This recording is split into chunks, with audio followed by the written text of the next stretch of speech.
Hello everyone, मेरा नाम Nitin Kumar. I hope आप सब लोग अच्छे होंगे। आप सबका वेलकम है मेरे यूट्यूब चैनल द स्टोरी तक में। तो इस चैनल में आपको मज़ेदार स्टोरी सुनने का मौका मिलता है, जैसा कि हॉरर हो गई, लव हो गई। तो अभी इस यूट्यूब चैनल में कुछ ही वीडियो पड़े हुए हैं, 4 से 5। तो आप उन वीडियो को देख सकते हैं, सुन सकते हैं, चीज़ों को आप रिलेट कर पाएंगे रियल लाइफ से। तो सबसे बड़ा कंटेस्ट ये रहता है, लोगों के दिमाग में या डाउट रहता है कि हमें स्टोरी क्यों सुनना चाहिए। सबसे पहले मैं आपको बता दूं, स्टोरी सुनने से हमें सबसे बड़ी बात ये रहता है कि हम चीज़ों को रिलेट कर पाते हैं। और सबसे बड़ी बात, हम चीज़ें गलतियां करके सीखते हैं, बट स्टोरी से आप चीज़ों को बिना गलतियां करे हुए भी सीख सकते हैं, क्योंकि वो आप अपनी लाइफ से रिलेट कर पाते हैं और चीज़ों को बिना ट्रैफिक के आप इम्प्लीमेंट कर पाते हैं।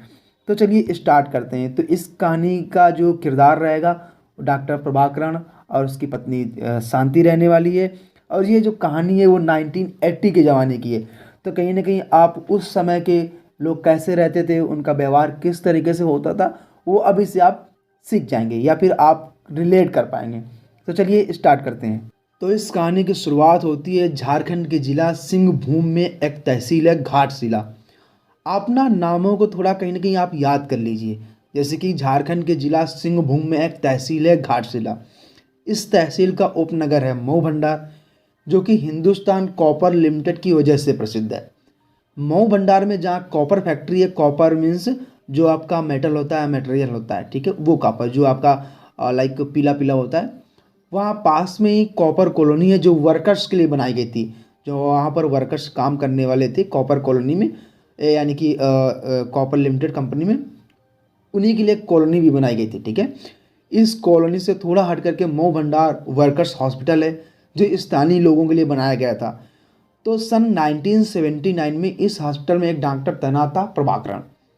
उसकी पत्नी डॉक्टर शांति भी उसी अस्पताल में तैनात थी। इस डॉक्टर दंपति को अस्पताल के प्रांगण में ही रहने के लिए बंगला मिला हुआ था। डॉक्टर प्रभाकरण शक्ल सूरत और व्यवहार से जितना बदतमीज क्रूर लगता था, उसकी पत्नी अपने नाम के अनुरूप उतनी ही शांत स्वभाव की थी, बहुत ही अच्छी मिजाज की उसकी पत्नी थी। तो प्रभाकरण पति हो गया एंड उसकी जो पत्नी है शांति, ठीक है। डॉक्टर प्रभाकरण और डॉक्टर शांति के 2 बच्चे थे, एक बेटा और एक बेटी। दोनों बच्चे मोसाबनी कन्वेंट स्कूल में पढ़ रहे थे। डॉक्टर प्रभाकरण असभ्य और बदतमीज ही नहीं बल्कि दिल फेंक भी आदमी था। अस्पताल के किसी डॉक्टर अथवा नर्स के साथ उसका चक्कर चलता रहता था। कई बार तो उसकी प्रेम कहानियों की चर्चा अस्पताल से बाहर कॉलोनी तक भी पहुंच जाया करती थी। यही वजह थी कि डॉक्टर शांति को अपने पति की इन गलत हरकतों की वजह से कॉलोनी के लोगों की चुभती नज़रों का सामना करना पड़ता था। कई बार तो क्लब वगैरह में अफसर वगैरह कह भी देते थे कि भाभी जी, डॉक्टर साहब को नकेल डालकर रखिए, इतनी काबिल और खूबसूरत पत्नी की होते हुए भी पता नहीं किस किस नाले का पानी पीते रहता है। डॉक्टर शांति अपमान का घूंट पीने के अलावा कुछ नहीं कर पाती थी। अस्पताल की सभी लेडी डॉक्टर एक जैसी नहीं थी। कई बार डॉक्टर प्रभाकरण को किसी लेडी डॉक्टर या नर्स के हाथों अपमानित भी होना पड़ता था। चीफ मेडिकल ऑफिसर ने प्रभाकरण को कई बार समझाया था, लेकिन इसका उस पर कोई प्रभाव नहीं पड़ा।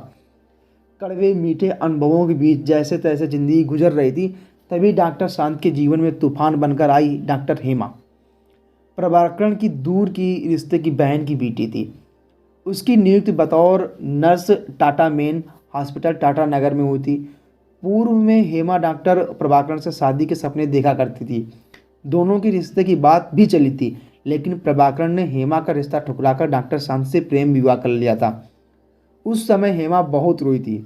उसकी माँ और बहन ने खूब हंगामा किया था। मऊ भंडार हॉस्पिटल से प्रतिदिन 2 से 3 मरीजों को एम्बुलेंस से 30 से 35 किलोमीटर दूर टाटा हॉस्पिटल टाटा नगर भेजा जाता था। इसकी वजह यह थी कि मऊ भंडार हॉस्पिटल में पर्याप्त सुविधाएं नहीं थी। गंभीर मरीजों को टाटा हॉस्पिटल भेजना पड़ता था।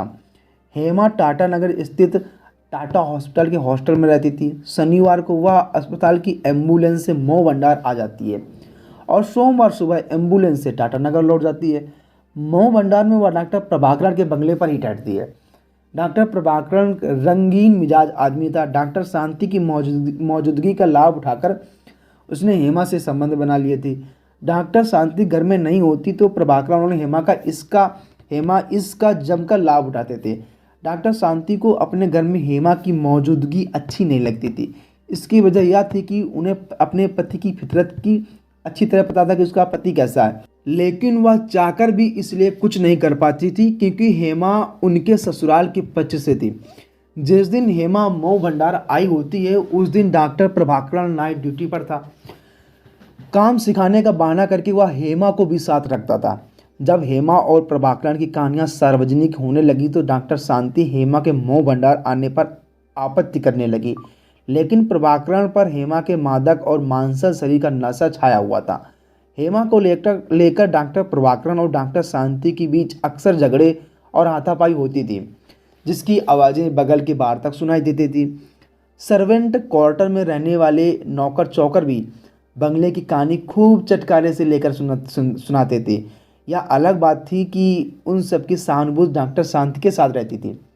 जैसे तैसे दिन गुजर रहे थे कि एक दिन खबर आई कि डॉक्टर शांति का सब ट्रांसफ़र खेतड़ी कॉपर प्रोजेक्ट में हो गया है। चूँकि कॉलोनी छोटी थी इसलिए इस बात को फैलने में देर नहीं लगी।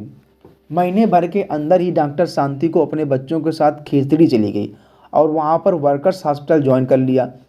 इसके पीछे डॉक्टर पुरुकायस्थ का हाथ था। दरअसल ऐसा करके उन्होंने अपनी मानवता को भरपूर परिचय दिया था।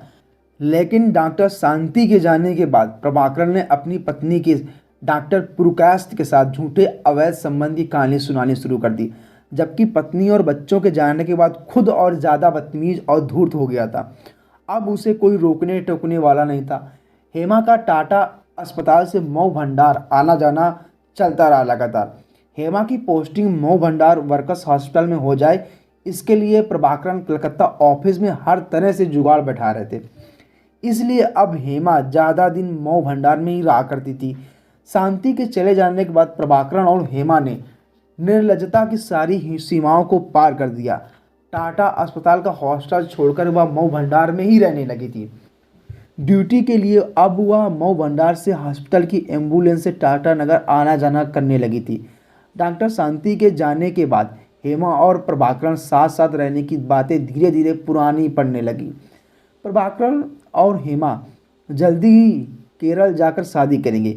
इसके लिए प्रभाकरण ने डॉक्टर शांति को तलाक का नोटिस भेजा और जैसी बातें लोगों को अक्सर सुनने को मिलती थी, लेकिन कॉलोनी वालों को यह सब सुनने में जानने में कोई दिलचस्पी नहीं थी।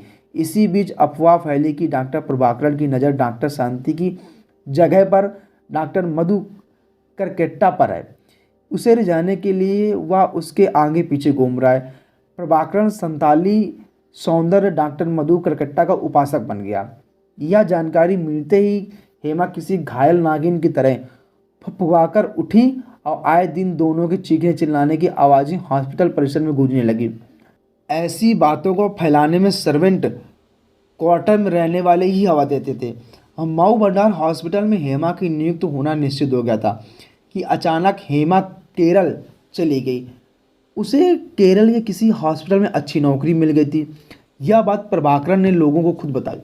हेमा के जाने के ठीक एक महीने बाद उसके पिता और भाई उसे समझा बुझाकर केरल ले जाने के लिए मऊ भंडार आए, लेकिन हेमा वहाँ नहीं मिली। जब प्रभाकरण ने उन्हें बताया कि हेमा 1 महीने पहले वहाँ से चली गई है, तो उन्हें आश्चर्य हुआ। हेमा केरल पहुँची ही नहीं थी। वहाँ उसे कोई नौकरी मिलने वगैरह की कोई बात भी उनके सामने नहीं आई थी। उसने केरल आने की खबर भी नहीं दी थी। सोचने वाली बात यह थी कि हेमा केरल नहीं गई तो कहाँ गई। अगर प्रभाकरण ने उसे केरल जाने वाली ट्रेन में बैठाया तो फिर वह रास्ते में गायब कैसी हो गई। जैसे कितने सवाल मुंह बाए खड़े थे। प्रभाकरण की झूठी सच्ची बातों ने उसे शक के घेरे में डाल दिया। फिर भी उन दोनों ने 2 दिनों तक हॉस्पिटल के नर्स से लेकर सारे कर्मचारियों से हेमा के बारे में पूछताछ की, लेकिन सबका जवाब एक ही था कि पिछले 1 महीने से उसने किसी ने देखा नहीं है। हर ओर से निराश होकर वह दोनों टाटा मेन हॉस्पिटल जमशेदपुर भी गए, पर हेमा का कुछ पता नहीं चल सका। वे लोग दुखी और निराश होकर घर लौट आए, लेकिन 2 हफ्ते बाद ही केरल पुलिस हेमा के लापता होने के संदर्भ में पूछताछ करने के लिए मऊ भंडारा पहुंची। लेकिन डॉक्टर प्रभाकरण डॉक्टर करकट्टा के साथ दीर्घा बीच गया होता घूमने के लिए। जब 2 दिन तक प्रभाकरण नहीं लौटा तो पुलिस टीम दीर्घा बीच पहुंची और प्रभाकरण को ढूंढ निकाला। पूछताछ के दौरान वह एक ही बात दोहराता रहा कि हेमा को उसने केरल जाने वाली गाड़ी में चढ़ा दिया था। हेमा कहाँ गई उसे कुछ नहीं पता। निराश होकर पुलिस वापस तो लौट आई, लेकिन अभी प्रभाकरण की मुश्किलें कम नहीं हुई थी। उस साल इतनी बारिश हुई कि स्वर्णरेखा नदी का उफान बहुत ही उन्मादी और भयानक हो गया। इतना भयानक हो गया कि नदी का पानी कॉपर फैक्ट्री के गेट तक आ पहुंचा। ऐसा लग रहा था कि पूरी पूरी जो कॉलोनी है वो जल निमग्न हो जाएगी, यानी कि जल भर जाएगा, वहाँ पर बाढ़ आ जाएगी। बहुत सारे बहे हुए मृत जानवरों की लाशें बहकर आ गई थी और कॉलोनी में दुर्गंध पैदा कर रही थी। प्रभाकरण के घर से भी बदबू बदबू आ रही थी, बहुत बदबू आ रही थी।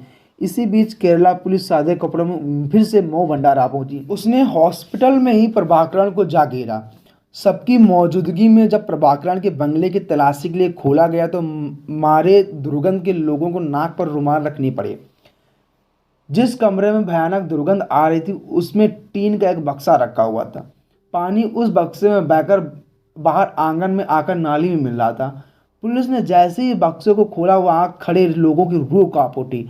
बक्से में टुकड़े में कटी हेमा की लाश नमक और एसिड में रखी हुई थी। थोड़ा हिलाते ही उसके चेहरे से मांस अलग हो गया था। उस भयानक दृश्य को देखने के लिए हजारों की भीड़ एकत्र हो गई। सारे सबूतों के साथ पुलिस प्रभाकरण को जमशेदपुर के टाटा पुलिस स्टेशन ले गई, जहां उसने अपना गुनाह कबूल किया। उसने जो बताया वह क्रूरता की पराकाष्ठा तो थी ही थी, साथ में मऊ भंडार वर्कर्स हॉस्पिटल के मैनेजमेंट की लापरवाही का एक शर्मनाक नमूना था। हेमा के दर्दनाक अंत की कहानी सुनकर सभी हतप्रभ रह गए। प्रभाकरण से हेमा गर्भवती हो गई थी। वह प्रभाकरण पर जल्द से जल्द शादी करने के लिए प्रभाकरण पर दबाव डाल रही थी, जबकि उसकी बातों पर गौर करने के बजाय प्रभाकरण डॉक्टर करकट्टा के साथ रंगरलियां मना रहा था। एक दिन हेमा टाटा हॉस्पिटल से जल्दी घर लौट आई। घर में प्रभाकरण के साथ डॉक्टर मधु करकट्टा को देखकर वह क्रोध में चिल्लाने लगी। उसने डॉक्टर करकट्टा को धक्का देते हुए गेट से बाहर कर दिया और प्रभाकरण को खुले शब्दों में चेतावनी दी कि मुझे शांति मत समझना, तो तुम्हारे रंगरेलियों की वजह से बुजदिल की तरह मुंह छिपाकर कहीं चली जाऊंगी। केरल से माँ और नानी को बुलाकर पूरे मऊ भंडार के लोगों के सामने तुम्हारी उस अय्याशी के परिणाम के बारे में बताऊंगी जो मेरे पेट में पल रहा है।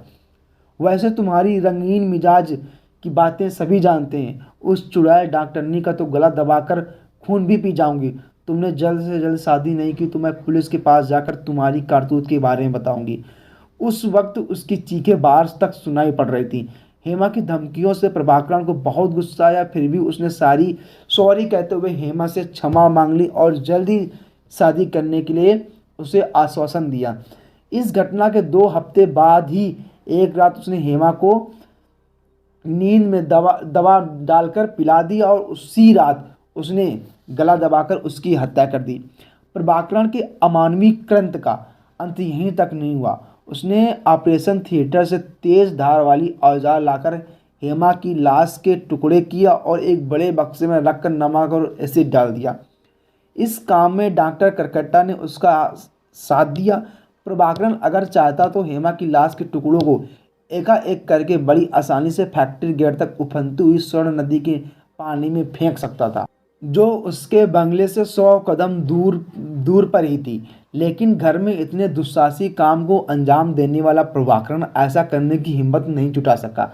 पहाड़ी नदी की उफनती धारा ने हाथियों तक को बहा दिया था। कहते हैं कि गुनाह सिर चढ़कर बोलता है। शायद इसी डर से प्रभाकरण ऐसा नहीं कर सका, या फिर उचित समय का इंतजार करता रहा जो कभी नहीं आया। ज़्यादा समय वह हॉस्पिटल में ही गुजारता था, वहीं की कैंटीन में वह खाता पीता था। प्रभाकरण के बंगले की नाली से बदबूदार पानी निकलने पर कोई तक सोच नहीं सका घर के अंदर लाश के टुकड़े सड़ रहे हैं, क्योंकि ऐसी किसी की उम्मीद भी नहीं थी। पुलिस ने हेमा के पिता और भाई को टाटा नगर बुलाया और पूरी घटना से अवगत कराते हुए उन्हें हेमा की लाश के टुकड़े सौंप दिए। रोते बिलखलते हुए उन्हें अपने केरल समाज के अनुसार हेमा का अंतिम संस्कार करना पड़ा। हेमा को रिश्तों में बेवफाई की कीमत अपनी जान देकर चुकानी पड़ी। सच ही कहते हैं स्त्रियां ही दुश्मन होती हैं। शांति एवं उसके बच्चों का अधिकार छीनने की कीमत हेमा को अपनी जान देकर चुकानी पड़ी। जहां मर्द की अय्याशी ठकी छिपी रहती है, वहीं स्त्री की कोख उसके गुनाह के सारे पर्दे उठा देती है। यही सबसे बड़ा अंतर है स्त्री पुरुष के दुष्कर्म करने में। पुलिस स्टडी में प्रभाकरण को केरल ले जाया गया, वहाँ उसे उम्र कैद की सज़ा भी सुनाई गई। तो दोस्तों आपको ये स्टोरी कैसी लगी? अगर अच्छी लगी हो तो कमेंट बॉक्स में ज़रूर बताएं एंड चैनल को लाइक शेयर और सब्सक्राइब करना बिल्कुल ना भूलें। चलिए मिलते हैं अगली और बेहतरीन स्टोरी में, जब तक के लिए